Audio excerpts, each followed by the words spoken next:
Salut, j'espère que tu vas bien. Aujourd'hui, je voulais simplement te parler de bien faire les choses de manière simple et de manière adéquate. C'est-à-dire, parfois, tu vas un peu partout sans vraiment faire rien. Ça veut dire, je sais pas, tu fais un petit truc, puis tu fais un petit truc, puis tu fais un petit truc, et en fait, tu passes d'une chose à une autre sans vraiment approfondir et finalement tu es trop distrait, tu as envie de tout faire et le résultat malheureusement c'est que tu fais rien. Et c'est vrai, parfois on est ambitieux, on veut vraiment faire beaucoup plus et on se rend compte, tu vois, on veut pas s'imiter à une seule chose. Et le problème dans tout ça, c'est que malheureusement, on ne sait pas tout faire. Et donc, voilà, on passe finalement ces journées à faire un tout petit peu d'un peu tout et finalement ça résulte à rien.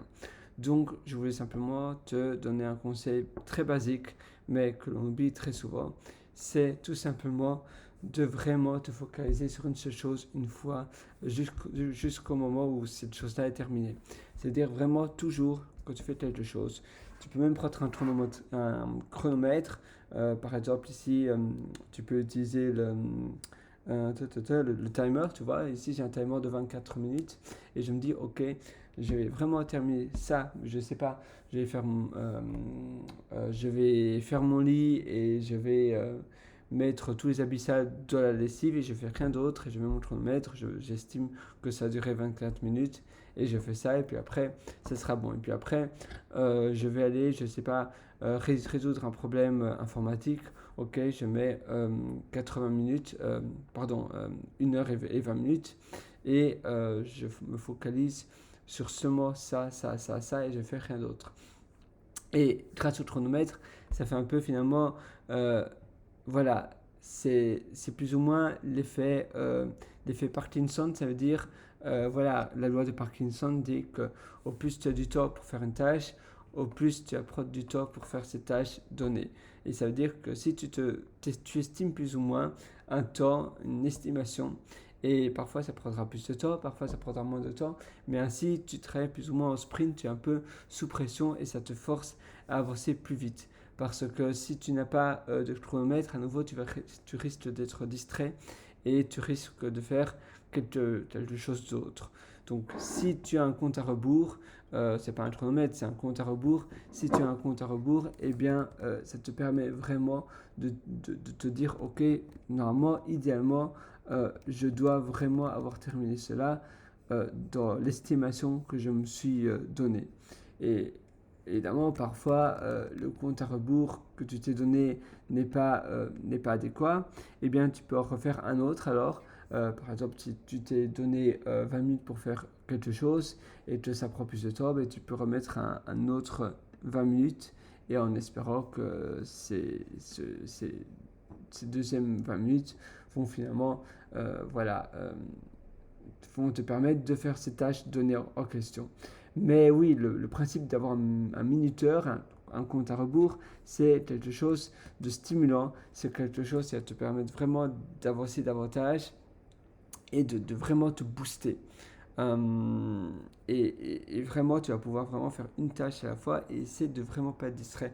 Quand tu mets on ton timer, donc, eh bien, essaye de vraiment supprimer toutes tes notifications. On ne veut pas avoir de notifications, on ne veut rien voir et tu fais rien que ça. C'est pour ça que c'est bien de justement diviser les tâches en toutes petites parties. Ainsi, parce que c'est vrai que dans une journée, parfois tu as d'autres choses à faire, tu dois être joignable peut-être, tu dois être, voilà, peut-être qu'il y a quelqu'un qui va te téléphoner, donc tu peux pas tout le temps mettre ton téléphone en mode off ou en mode avion, etc. Donc, tu dois, voilà, tu peux pas faire tu peux pas ne pas être joignable pendant toute une journée entière. Donc le principe c'est vraiment, et puis ta concentration, eh bien, décroît au fur et à mesure.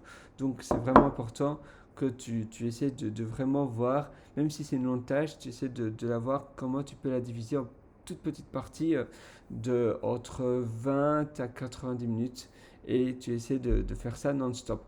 Mais un sprint, quand tu mets ton minuteur en route, eh bien, une fois que ça commence, tu ne tolères aucune distraction, aucune interruption.